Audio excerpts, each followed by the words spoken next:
वास्तविक बारकाईने विचार जर केला, साधू संत सांगतात माझ्या निवृत्तीनाथाच्या कृपेने भ्रांतीचे पडळ गेले किंवा मला ज्ञानदृष्टी दिली.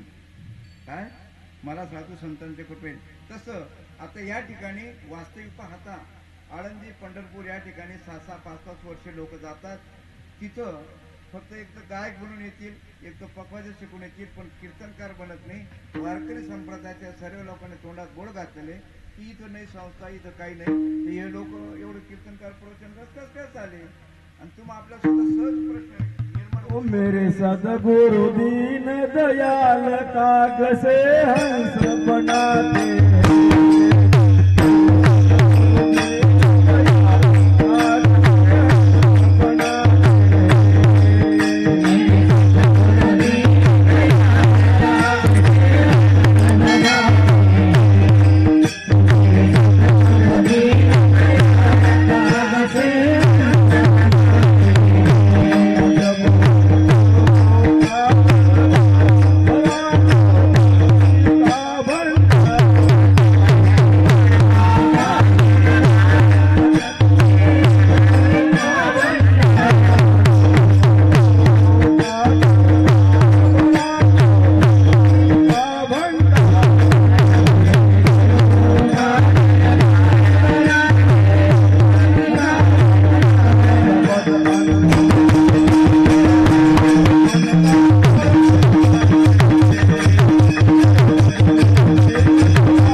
आपल्या या संप्रदायामध्ये जी अष्टसात्विक भाव होते तो बंद मोकळा होतो. आणि तो बंद मोकळा झाल्यामुळे जर त्यानं थोडं गायनाचं अंग असेल तर त्याला कीर्तन आणि प्रवचन ठाल विठाल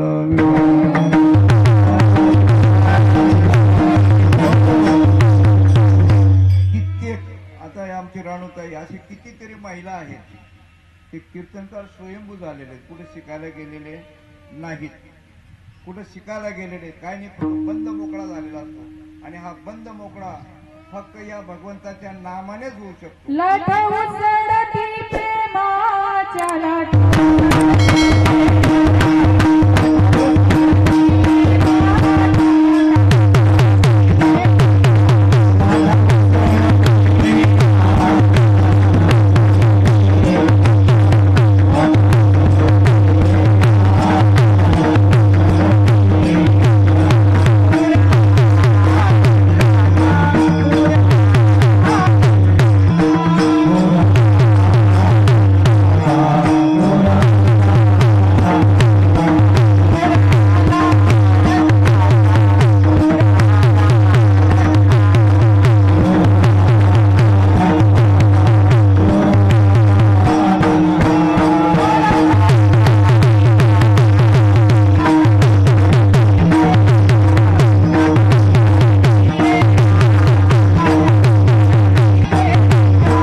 कित्येक महिला आहेत. आता रात्रीचं कीर्तन झालं, कुठे शिकायला गेले, तुम्हाला माझ्यापैकी तुम्हाला जास्त माहित असेल, कुठे शिकायला गेले का.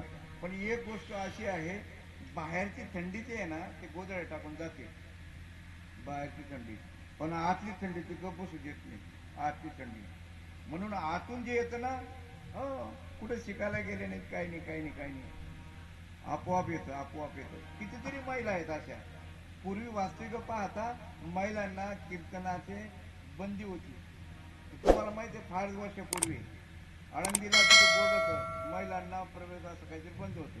गायकवाडांनी ते बोर्डच फेकून दिला, फाडून फेकला, आणि कोणी लावलं म्हणे हा बोर्ड.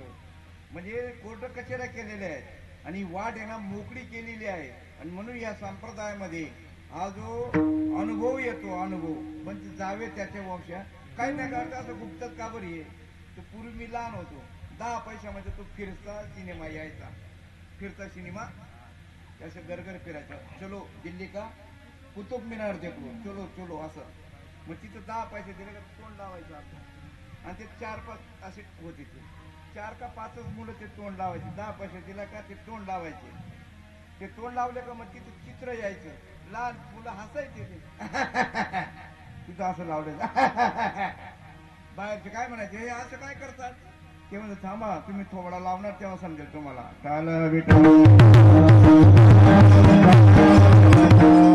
गावे त्याच्या वंशा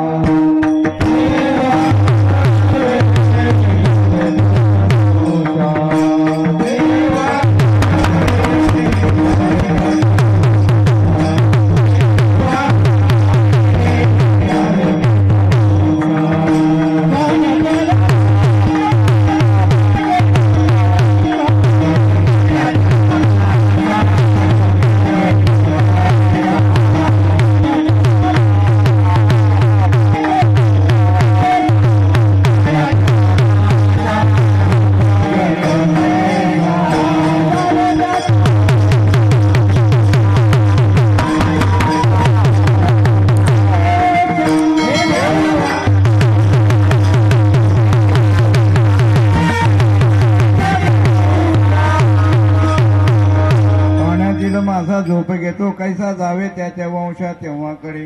हो, जोपर्यंत तुम्ही आपण त्या नामामध्ये लई पावर आहे. आणि कसं बोटाने दाखवू तुला रे गे.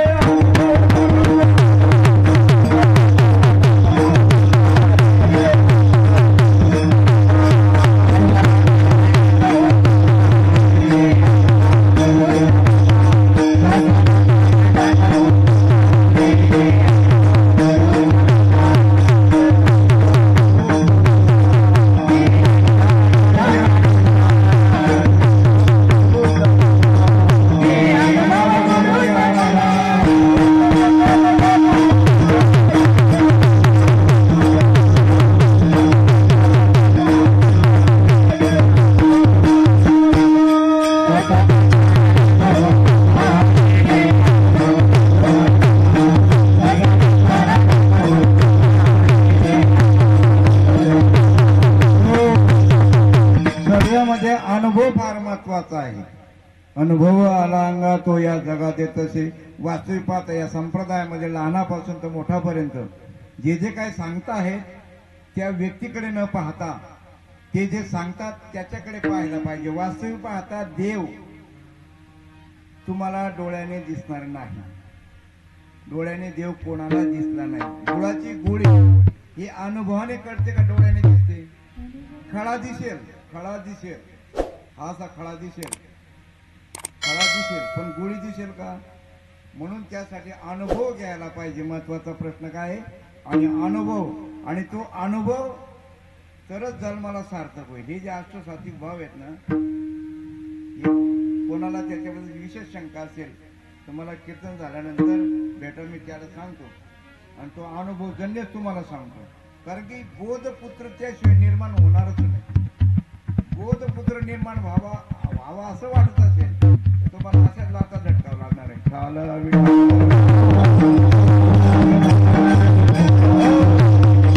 नाही, हा मनुष्य जन्म पुन्हा नाही. याच जन्मामध्ये तुम्हाला ह्या गोष्टीचा, आणि तरच जन्माला आल्याचं सार्थक होईल. नाही तर परत 184 येवणी फिरावं लागेल. एक येवणी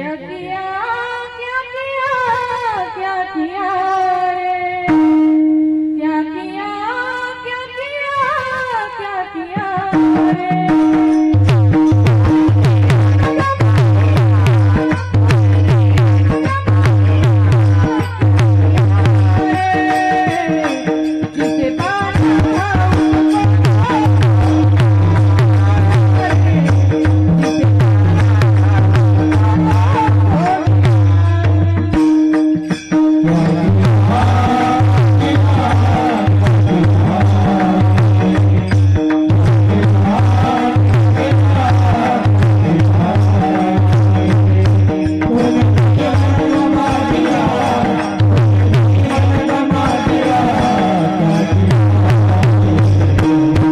जिसे पाना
देव एक करून घ्यावा तिने विने जीवा सुख नये.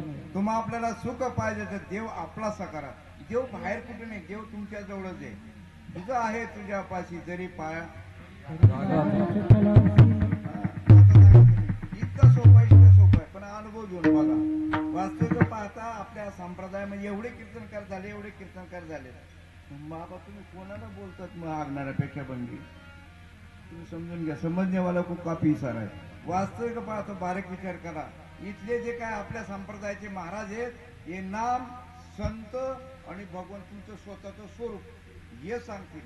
हो बाकीचं कमी जास्त असेल उद्या कशेर तर महाराज काढून देतील. तुम्हाला आज कसं वाटते तर उद्याचं महाराज काढून टाकतील. पण एक गोष्ट तुम्हाला सांगतो, मी ज्याच्यातून आलेलो आहे, मी चिखलातून आलोय, मी गटारातून आलेलो आहे, पण संतांच्या संगतीने खरोखरच माझा असा अनुभव सांगतो तुम्हाला तर खरोखर एवढं सुख भेटतं पण भगवंताच्या नामाशिवाय नाही. आता मग भगवंताचं नाम म्हणजे माऊली ज्ञानेश्वर महाराजांनी ते नाम उघडं सांगितलं नाही. तुकाराम महाराजांचे उघडा मंत्र सांगितलाय तो महामंत्र आहे. तो महामंत्र सर्वांसाठी अधिकार आहे. तो खाणारा पिणाऱ्यांसाठी तो उघडा मंत्र आहे तो. पण माऊली ज्ञानेश्वर महाराज सांगतात ज्ञान गुणगम्य ज्ञानदेवा लाधले निवृत्तीने निधले. मराठी भाषा आहे. गुण म्हणजे काय हो? गुण म्हणजे सिक्रेट गुप्त आहे. म्हणून हा जो मंत्र आहे आणि हा मंत्र सुद्धा ज्याला मिळालं त्यांनी सुद्धा नाम कसं म्हणायला पाहिजे हरिपाठात स्पष्ट सांगितलेलं आहे. असोनी संसारी जिव्हे वेगाने म्हणा, वेगाने भरभर म्हणायला पाहिजे. नाही तर असं म्हणतात असं नाही, जीव तोडून करावे भजन तरच नारायण देईल भेटी. आणि असा या नामाचा अनुभव येतो. महाराज अभंगाच्या का आता भजन करता वगैरे Bye.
अवघे चित्रे लोके आनंदाची आता ती चरणी जगन्नाथा चित्त ठेले माय जगन्नाथ बाबा जगन्नाथ अनाथाचा नाथ जनार्दन.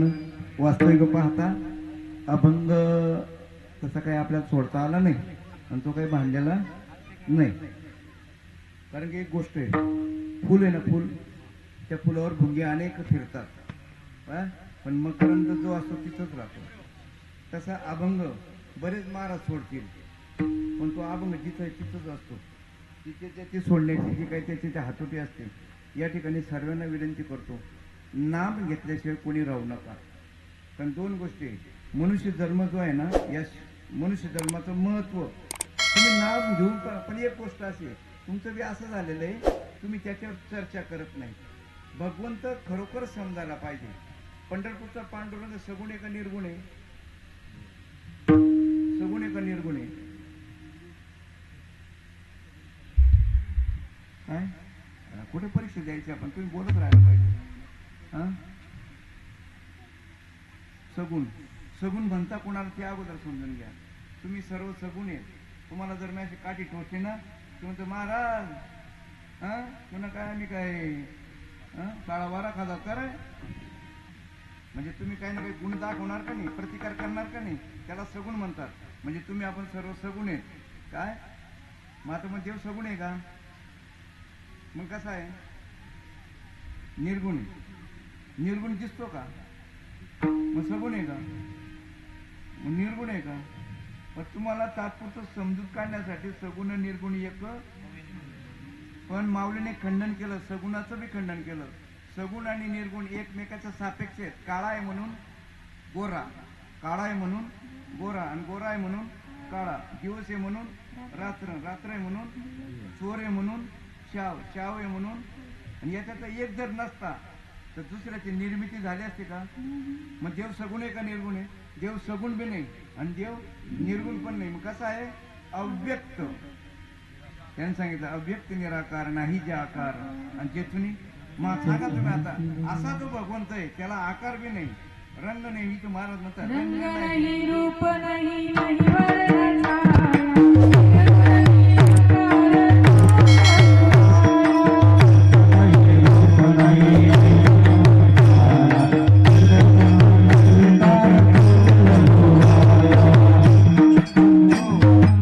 वास्तविक पाहता रंग नाही, रूप नाही, नाही वर्ण छाया. म्हणजे भगवंताला रंग नाही, रूप नाही. मग अशा भगवंताची ओळख जर करून द्यायची असेल, अनुभव जर घ्यायचा, या संप्रदायाशिवाय दुसरा संप्रदाय नाही. हा संप्रदाय म्हणजे कोणता? आलाच प्रश्न. हा म्हणजे कोणता? काय म्हणतो? आनंद संप्रदाय. दोन गोष्टी लक्षात ठेवा. 4 संप्रदाय होते, स्वरूप संप्रदाय, चैतन्य संप्रदाय, नाथ संप्रदाय आणि आपला आनंद संप्रदाय, असे 4 संप्रदाय होते. पण माऊलीने एकत्र आणले.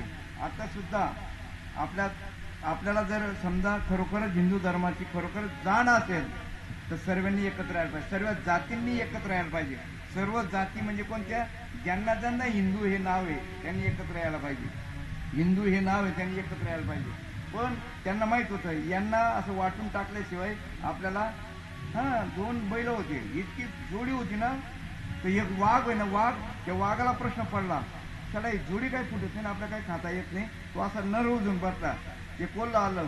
कोल्हा म्हणे का हो राजा, तुम्ही या जंगलाचे राजे आणि एवढा चेहरा उतरून बसले. ते म्हणे काय सांगा, तुला सांगून काय उपयोग आहे म्हणे. अरे सांगून तर बघा, सांगून तर बघा म्हणे, सांगून तर बघा. ते म्हणे ती जोडी काय फुटत नाही म्हणे. अहो एका फटक्यात काय नाही, त्याच्या कानाला लावले, याच्या कानाला लावले. तो म्हणे काय सांगितलं? तो म्हणे काय सांगितलं? तो म्हणे काय सांगितलं? काय सांगितलं? नको सांगू. झाले का नाही फाटाफाट. तसं आपल्यावर सुद्धा इतके वर्ष या लोकांनी आहे ना आपल्याला जातीपातीमध्ये विभागन करून टाकलं. पण तुम्ही आपण सर्व एकच आहोत. आणि ते जोपर्यंत तुम्ही आपण एक म्हणून एकत्र येत नाही, तसं माऊली ज्ञानेश्वर महाराजांच्या आता जसं मोदींच्या डोक्यात आलं सर्व नाही तर कट जाएंगे, काय म्हणतात ते, बटेंगे तो बटेंगे तो कटेंगे. त्याच्या पाठीमागे फार आहे. बटेंगे म्हणजे तुम्ही जाती जातीमध्ये वाटून जाऊ नका, एकत्र व्हा. तसं माऊली ज्ञानेश्वर महाराजांना सुद्धा जीव ब्रह्माचं ऐक्य ज्याला मान्य आहे त्यांना वारकरी संप्रदायाखाली झेंड्याखाली आणलं. खरे वारकरी कोण आहेत? वाऱ्या करणारे वारे नाही, वारेकरी म्हणजे काय? तुकाराम महाराजांना स्पष्ट प्रमाण सांगितलेले आहे. काय तुका म्हणे लक्ष लावून अंतरी. माता सांगा तुम्हाला परमार्थ आत करायचं का बाहेर करायचंय? आत झाली मात विश्वाचं सर्व ठाई, मग ते ब्रह्मचैतन्य तुझ्या अनुभवलाई. तुम्हाला जे प्रबोधाचं चिंतन केलेलं आहे सांगा ते अव्यक्त आहे. प्रमाण सांगितलं माऊली ज्ञानेश्वर भगवंत कसा आहे? अव्यक्त निराकार नाही जे आकार. मग तुम्ही जो श्वास घेताय त्याला आकार आहे का? तो अव्यक्त आहे. नाही अद्वैत कुसरी म्हणजे कुसरी म्हणजे मार्ग. हा मार्ग सर्वांना नाही. अद्वैत कुसरी विरळात जाणे. आणि ज्यांना हे अद्वैत वाटतं की तुम्ही जात नाही. प्रत्येक वृत्ती हेरजारी तुझ्या दर्शनासारी. आता आपल्याला पहिलेच गाडा सोडून दिलं. आता आमचा प्रबोध झाला. आता आम्हाला पुढे काय करायचं आहे आम्ही सांगत नाही. आम्ही वीज आलो का सांगू चाललो. हा पण तिला काय नारळ दिलं का चालले? अहो ते नारळ माझ्याकडे पोतेभर नारळ गोळा झाले. बायको म्हणे का हो एवढे नारळ काय करायचं? त्याला म्हणाले आपण काय करू शिरा करून त्याची बर्फी करू म्हणतो बर्फी. मग तिने एक मुसळ घेतली मी एक मुसळ घेतली आणि ते पोतं काढले. फोडलं का झालं एकामध्ये दही निघायचं. दुसरं फोडलं का भुक्का दही भुक्का दही भुक्का. रामनं दोन्हीचं भांडण सुरू केलं ना. हा वजलायचंच म्हणे झाक मारायला एवढं तडे तुम्ही हालायचे करत नाही म्हणे तुम्ही. हा तिला म्हणजे का त्यामुळे पोट पण निघणू का रे म्हणे तुम्हाला हालाही येत नाही. मी आता तिथं हालवून पाहतो आणि मी त्याचं काय हल्लं ना हो भाऊ 30 रुपये घे भाऊ बिनारळ का घर बांधणं होतं जाम ना. वास्तविक आता बारकाने विचार का तुम्ही जोपर्यंत फेसला करत नाही फेसला व्हायला पाहिजे. सर्व गोष्टीचा अनुभव मान करतो अपमान करतो निंदा करतो स्तुती करतो. देवाचा अनुभव यायला नको. हा देवाचा अनुभव यायला पाहिजे. कांदा चिरला तर डोळ्याला पाणी येतं. हा सर्व गोष्टीचा अनुभव येणं तुझ्यात पैसे आहेत नाही मग याचा अनुभव यायला नाही पाहिजे. आणि तो अनुभव म्हणजे अष्टसात्विक भाव आहे. आणि अष्टसात्विक भाव झाल्याशिवाय खरी भक्तीच नाही. म्हणून तुकाराम महाराज सांगतो ना तुझं त्यावेळेस सांगितलं काय सांगितलं आम्ही बिघडलो आणि तुम्ही पण. म्हणून या ठिकाणी मामला एकनाथ महाराज अभंगात